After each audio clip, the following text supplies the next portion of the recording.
This series dissects the grand expectations that fueled once mighty firms like Edison, Ford, Enron, and Kodak, revealing how aspiration outpaced reality.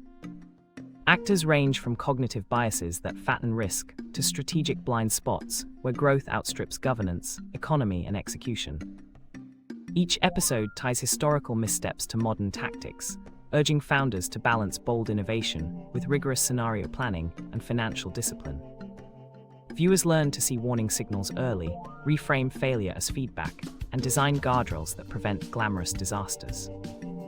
Ultimately, the stories illuminate how culture, capital, and clarity collide, guiding today's entrepreneurs toward resilient, sustainable growth.